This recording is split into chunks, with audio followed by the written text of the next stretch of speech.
पिछले दिनों हमारे एक दर्शक ने कहा कि आप बार बार केंद्रीय चुनाव आयोग बोलते हैं, लेकिन ये चुनाव आयोग नहीं बल्कि चूना आयोग की तरह काम करता है। चुनाव के नाम पर हमें चूना लगाता है। मैंने उनसे कहा कि देखिए, केंद्रीय चुनाव आयोग हमारे देश की संवैधानिक संस्था है। हम सभी को उसका सम्मान करना चाहिए और लोकतंत्र में संवैधानिक संस्थाओं, मान्यताओं और मर्यादाओं का सम्मान करने का अर्थ होता है सवाल करना, उन्हें जवाबदेह बनाए रखना, उन्हें उनकी जिम्मेदारियों का एहसास कराते रहना। किसी मुल्क में पैदा हो जाने से हमें नागरिकता मिल सकती है, लेकिन हम नागरिक तभी होते हैं जब नागरिक कर्तव्यों को पहचानें और उनका निर्वहन करें। हरियाणा चुनाव परिणाम जब से आए हैं, चुनाव आयोग लगातार सवालों के घेरे में है। इतने सारे झोलझाल आंकड़ों की, इतनी हेराफेरी, इतने सारे सवाल पैदा हो गए हैं कि हरियाणा का चुनाव पूरी तरह से संदेहों के घेरे में आ चुका है। पिछले दिनों मैंने आपको कई वीडियोज में हरियाणा चुनाव के बारे में बहुत सारे संदेहों को सामने रखा था, सवालों को रखा था, मगर आज इस वीडियो में कुछ और बेहद गंभीर मामले आपके सामने रखने जा रहा हूं।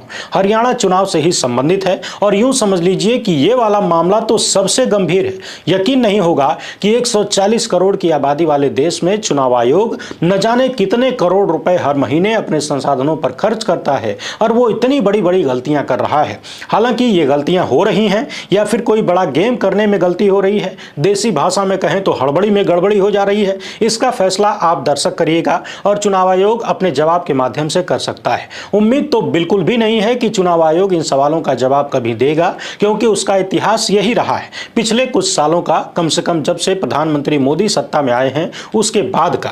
मगर फिर भी चुनाव आयोग और राजीव कुमार अपने कर्तव्यों को भूल जाएं, किसी के लिए सब कुछ लुटा दें, लटकासन करने लगें, तो हम नागरिकों को चुपचाप टुकुर टुकुर देखना तो नहीं चाहिए। कम से कम हम अपनी जिम्मेदारी तो निभा ही सकते हैं, सवाल तो उठा ही सकते हैं। अभी हम जिस मुद्दे पर बात करने जा रहे हैं वो मामला ये है कि हरियाणा चुनाव में 1000, 2000, 10,000 नहीं बल्कि 1,74,056 वोट गायब हो गए।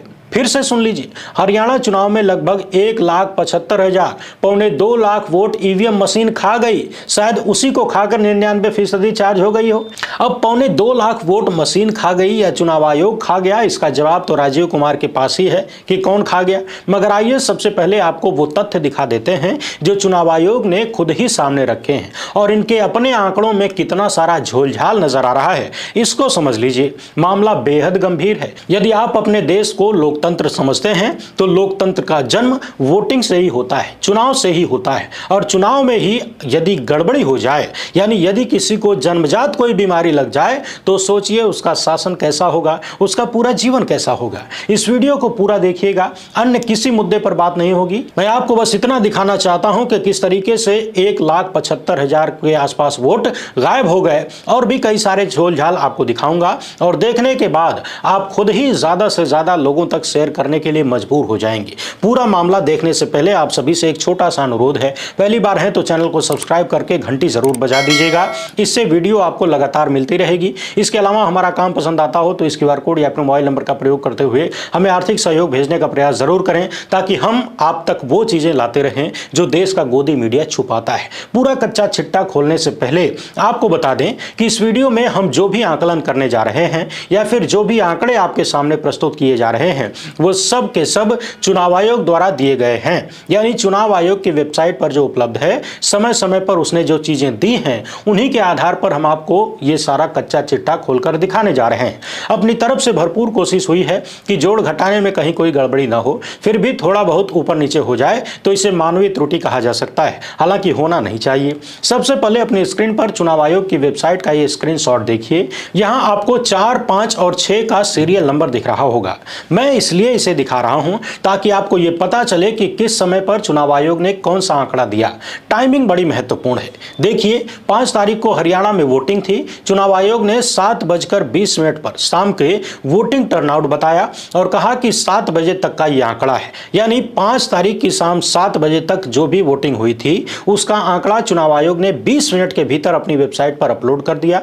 इसी तरह से 5 तारीख की ही रात को चुनाव आयोग ने एक और आंकड़ा प्रस्तुत किया। बताया बताया कि 11:15 तक का ये आंकड़ा है, यानी 11:45 तक का आंकड़ा है। इसे भी चुनाव आयोग ने 11 मिनट के भीतर अपनी वेबसाइट पर डाल दिया, यानी 11:15 तक का आंकड़ा 11 मिनट बाद चुनाव आयोग की वेबसाइट पर आ गया।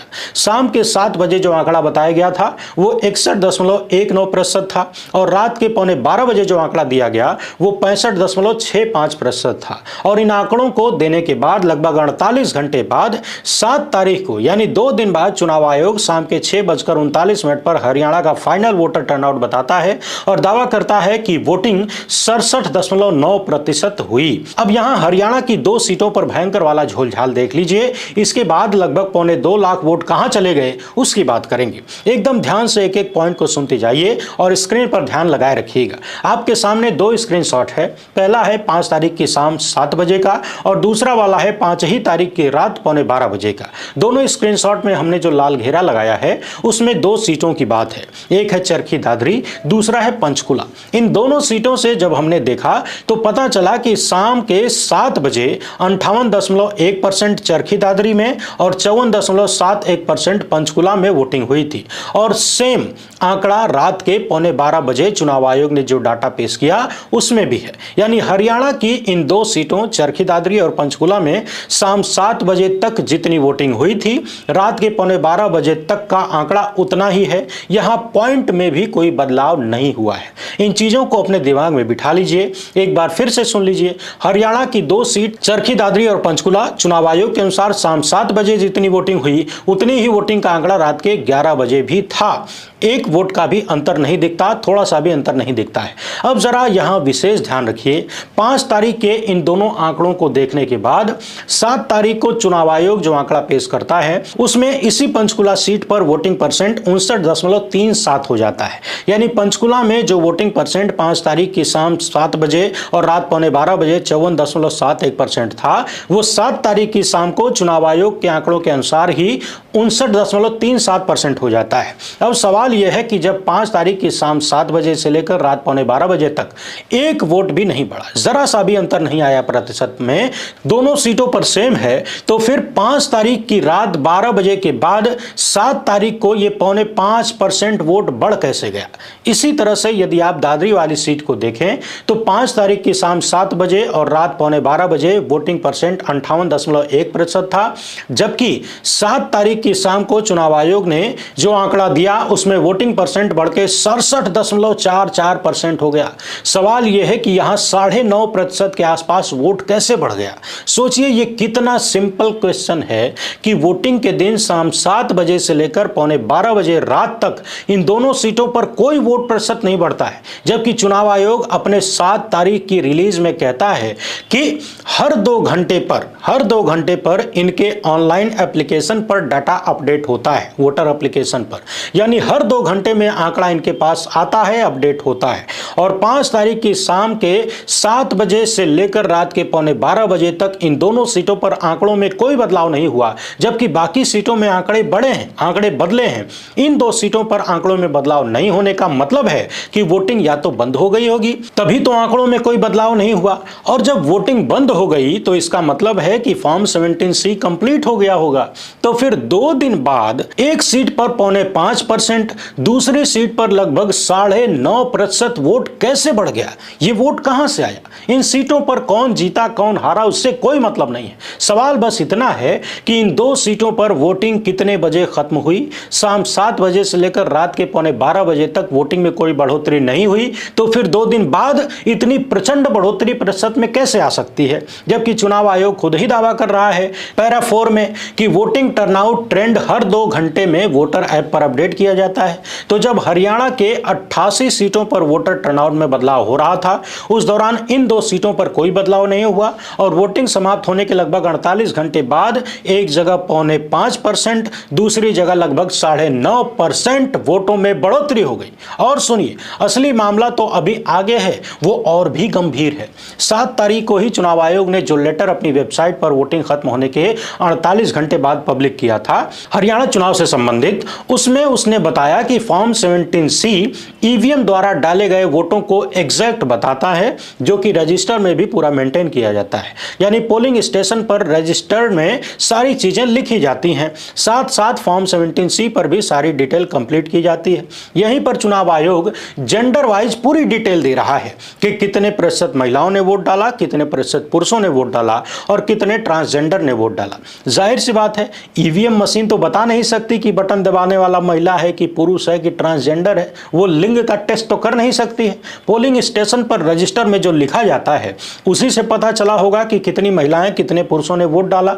तो इतना तय है कि फॉर्म 17C को देखकर ही चुनाव आयोग ने या फिर रजिस्टर को देखकर ही चुनाव आयोग ने वोटिंग का आंकड़ा प्रस्तुत किया है। और चुनाव आयोग ही बता रहा है कि हरियाणा में कुल रजिस्टर्ड वोटर्स की संख्या 2,35,04,350 थी।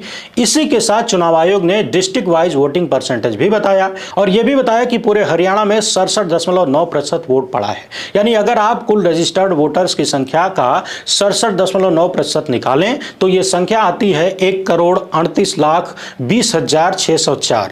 यानी हरियाणा में कुल जितने रजिस्टर्ड वोटर हैं उनमें से 1,38,20,604 लोगों ने वोट डाला। यह दावा चुनाव आयोग कर रहा है अपने 7 तारीख की शाम को दिए गए डाटा में। यानी 7 तारीख की शाम को वोटों की गिनती नहीं हुई थी, चुनाव परिणाम नहीं आया था, तब तक चुनाव आयोग ने यह आंकड़ा दिया कि हरियाणा में कुल कितने वोटर थे, कितने महिलाएं, कितने पुरुष और कितने ट्रांसजेंडर ने वोट किया, डाले गए वोट, और टोटल वोट प्रतिशत कितना था, कितने वोट डाले गए, ये चुनाव आयोग ने बताया। अब आ जाइए रिजल्ट घोषित होने के बाद क्या सामने आया है। असली खेल यहां नजर आता है। चुनाव आयोग ने हर सीट पर किस पार्टी के कैंडिडेट को कितना वोट मिला, साथ ही ईवीएम से कितना वोट मिला, पोस्टल वोट कितना था, ये सब अलग अलग डाटा दिया है। और जब आप हर एक सीट पर चुनाव आयोग द्वारा जारी किए गए आंकड़े जोड़ते हैं, जैसे कि उदाहरण के रूप में हमने अटेली सीट का आपके सामने रखा है, गोल घेरे में आप देख सकते हैं ईवीएम से गिने गए वोट, पोस्टल वोट और कुल वोट कितने गिने गए हैं, किस सीट पर हर कैंडिडेट का विस्तार से दिया हुआ है, आप देख सकते हैं।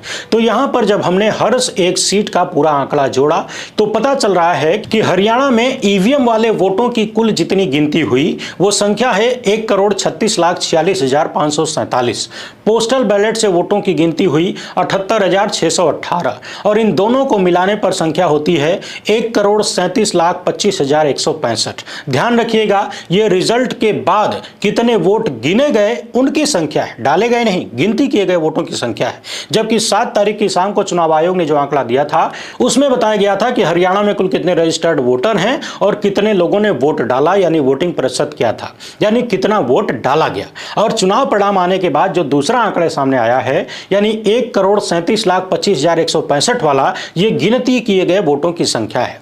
अब आप इन दोनों संख्याओं को अपनी स्क्रीन पर देखिए। चुनाव आयोग के आंकड़ों के अनुसार 7 तारीख को डाले गए कुल वोटों की संख्या 1,38,20,604 है। ध्यान रखिएगा, यह आंकड़ा केवल ईवीएम मशीन का है, इसमें अलग से 78,618 वोट जोड़ना है पोस्टल बैलेट का। यानी पोस्टल बैलेट का वोट मिलाने के बाद आंकड़ा और बढ़ जाना चाहिए, यानी अधिक हो जाना चाहिए गिनती के समय। जबकि चुनाव आयोग द्वारा जारी किए गए आंकड़ों के अनुसार ही गिनती में वोटों का बड़ा अंतर दिख रहा है। इसको और आसान भाषा में सुनिए तो हरियाणा का चुनाव परिणाम 8 तारीख को आया, उसकी एक दिन पहले यानी 7 तारीख की शाम को चुनाव आयोग ने बताया कि हरियाणा में कुल 1,38,20,604 वोट पड़े ईवीएम से। जबकि वोटों की गिनती के बाद पता चल रहा है कि ईवीएम द्वारा मिले वोटों की गिनती, यानी जितने वोटों की गिनती हुई ईवीएम से, उनकी संख्या है 1,36,46,547। यानी यहां पर डाले गए वोट और गिने गए वोटों में 1,74,056 वोट गायब नजर आते हैं। इसके बाद जब आप ईवीएम के वोटों की गिनती और पोस्टल बैलेट के वोटों की गिनती को मिलाते हैं तो इनकी संख्या हो जाती है 1,37,25,165 और हरियाणा के कुल मतदाताओं की संख्या से इसका प्रतिशत निकालेंगे तो वो आता है 67.04%, जो कि चुनाव आयोग द्वारा 7 तारीख की शाम को दिए गए 67.9% से लगभग आधा % कम है। और ये आधा % कम तब है जब हमने इसमें पोस्टल बैलेट को भी जोड़ दिया है, मिला दिया है। अब पोस्टल बैलेट के वोटों में कम ज्यादा तो हो नहीं सकता, हम बता भी नहीं सकते क्योंकि इसका आंकड़ा चुनाव आयोग ने पहले नहीं दिया था। मगर ईवीएम वाले वोटों का जो आंकड़ा है उसमें डाले गए वोट और गिने गए वोटों में 1,74,056 वोटों का अंतर है, यानी डाले गए वोट ज्यादा, गिने गए कम। अब सवाल यह है कि 1,74,000 से ज्यादा वोट कहां चले गए, जमीन घोंट गई या आसमान निकल गया। गिनती में इतने वोट कम क्यों आ रहे हैं? सोचिए, चुनाव आयोग 7 तारीख को केवल ईवीएम मशीन का जो वोटिंग आंकड़ा बता रहा है, 8 तारीख को गिने गए वोटों में मशीन और पोस्टल बैलेट को मिलाने के बाद भी वो आंकड़ा नहीं पहुंचता है।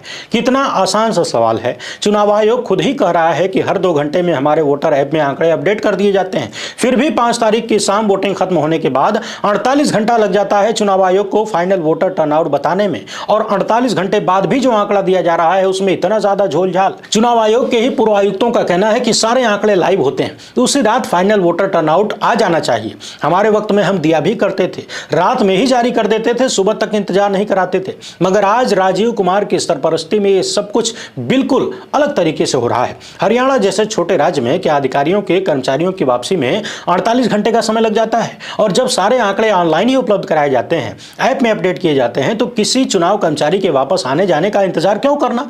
सेकंडों में दुनिया के किसी भी कोने में डेटा पहुंचाया जा सकता है। मगर भारत का चुनाव आयोग पता नहीं पिछड़ेपन की कौन सी दुनिया में जी रहा है, या फिर देश की जनता जो कहने लगी है कि ये चुनाव आयोग नहीं चुनाव आयोग है, चुनाव के नाम पर जनता को चूना लगा रहा है। कहीं यही बात सोच तो नहीं? क्योंकि गणित में 2 + 2 4 ही होते हैं, और चुनाव आयोग की गणित में कहीं 2 + 2 = 5 हो जाता है तो कहीं 3 हो जाता है। ये क्या 3-5 चल रहा है, इसका कुछ समझ में नहीं आ रहा। एक सवाल ये भी है, वोटिंग के दौरान भी पोलिंग स्टेशन पर अलग अलग कैंडिडेट्स के अलग अलग पार्टियों के एजेंट होते हैं, गिनती के दौरान भी इनके एजेंट होते हैं।